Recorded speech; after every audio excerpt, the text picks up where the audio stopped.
you before your debut novel, California, Mhm. you wrote a different one, or you wrote the draft for a different book, and it got rejected. Um, I was curious about that whole experience. Yeah. So in graduate school, which is a 2 year long program to get your master's, I wrote short stories and I didn't write a novel because I think it's really hard to workshop a novel in progress in that environment. So I started a novel as soon as I finished graduate school.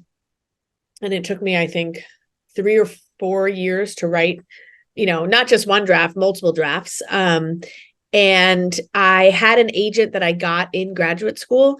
And so I wrote this novel thinking, oh, this is it. I have an agent already. I have this book. I'll send it to her. She'll love it. She'll sell it for $1 million. And my whole dream will come true.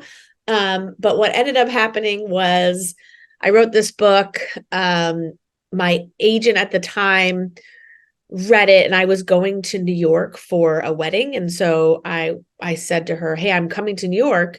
Why don't we meet for lunch or something and we can go over what you think of the draft. And I'm about to go to this writing retreat. I can spend the next 2 weeks after we meet revising this book that obviously is going to sell and be wonderful. And when I landed in New York, I got an email from her. I read the email from her that said, I can't finish this novel. I can't represent you. This book won't sell. It's really too dark for me personally. I'm not the right agent for you. And that was heartbreaking. Like one of the darkest days of my life. I really thought my career is over and it hadn't even started yet. And as I told you, I had this fantasy of being an author from when I was 5. So this was not part of my grand plan for myself. So I parted ways with that agent and got a new agent who's my agent now to represent that book. And she said, I really love this book, but it's not going to sell. But I'll try for you because I really think that, it's something special or I want to work with you. So she was right. It did not sell.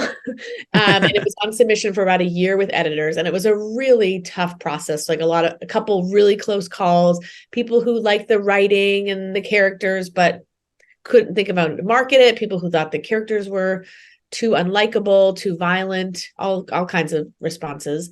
But while I was getting rejection after rejection, I was starting my new book, California, which I started it actually right after that first agent dumped me. I started California when I was on that writing retreat because I didn't have agent notes to revise my book. I was like, well, I guess I'll start this other book idea. Nobody will ever read it. My life is over. I might as well. And I think because I started that book in this moment of like total, like, screw it, I might as well just do whatever makes me happy. I think there was something very special about how that book began. And then after the first book was getting rejected for a year, my agent and I was like, I can't take it anymore. This hurts. It's too hard. And she was like, let me see the new book. And she said, let's stop submitting this first book and finish this new book. I think it will sell. And it did. It was a very fast sale. It sold in like a couple days. Of Um, course.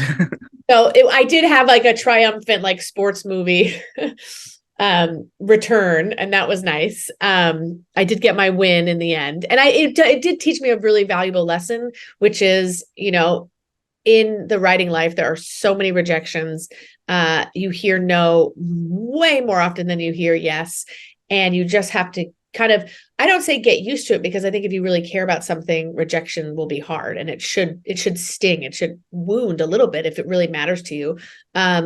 But I sort of try to take it as data and information of, did I get rejected because the work isn't good enough? How can I make it better? Or what were the other reasons I got rejected? And just keep working, and to use that as just like, I'm not gonna be put down. Here I go. I'm rising again to keep writing. So, but rejection has been pretty central to my life as a writer, despite, the many exciting things that have happened too.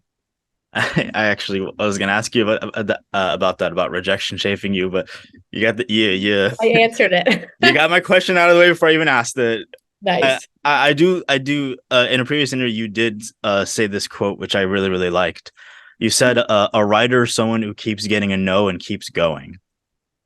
Yeah, And I think that, like, I have had friends who are great writers who are still writing, who had teachers early on say ridiculously cruel and just ridiculous things like you're not talented enough, which I don't think one person should be able to tell another person that, especially not a teacher. That is not a teacher's role, in my opinion. Right. Their role is to really nurture you and to give you feedback and help you gain confidence and skill at the same time. And I might think somebody's writing is not great, but that's just my one opinion. And what services am I doing to tell anyone that? But I think the people I know who got that opinion and used it as like fuel to be like, I will show you, and used it almost like revenge fuel. Those people, their work turns out better because they keep going. If you keep getting those and yet you still feel compelled to do this strange kind of lonely task of writing, then you're a writer.